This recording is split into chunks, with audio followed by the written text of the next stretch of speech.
Hello everyone, Captain Mark here again to answer another viewer's question, and this one comes from John in the United States. Hi John, I remember sailing with John as a passenger when I was captain on one of the seaborne ships. And John's question is about Venice. He'd heard that cruise ships had now been banned from Venice.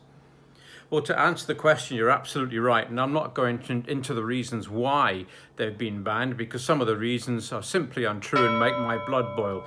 But that be as it may, the ban has come into effect from the 1st of August 2021. Now, it's not for all ships, but it means that ships over 25,000 tons, ships more than 180 meters long, ships more than 35 meters air draft, and ships that can't burn fuel oil with a sulfur content of less than 0.1% are banned from going into Venice. Now, there is a port called Marghera, which lies on the western end of the causeway that links Venice Island to the mainland, and there are going to be 5 purpose-built berths for passenger ships there. Now, Venice and Marghera are a bit like London Gatwick and London Stansted Airport are to London. They're about as far away from London as you could possibly be, but still be counted as London.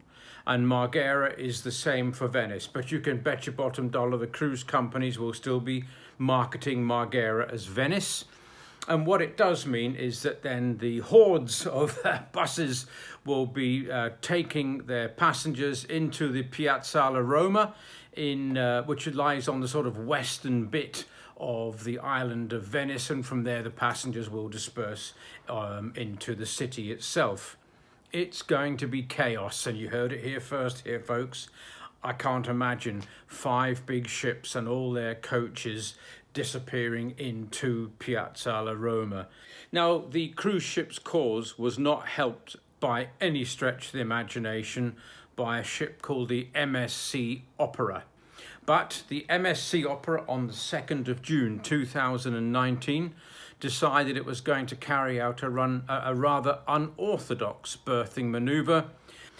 He decided to go in and alter the structure of the quay somewhat, and in the proceed altered the structure of his ship by clunking the quay rather heavily. But that, I think, was the final nail in the coffin for cruise ships going into Venice.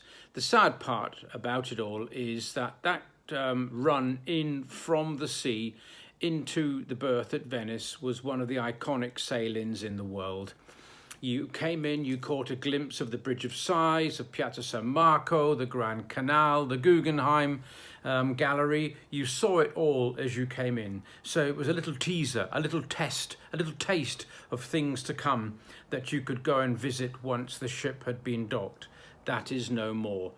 The smaller ships can do it, the larger ships can't. But in the great scheme of things, the limit of 25,000 tons cuts out all but the very smallest of the ships, those a bit like Ponant, that sort of size of ship.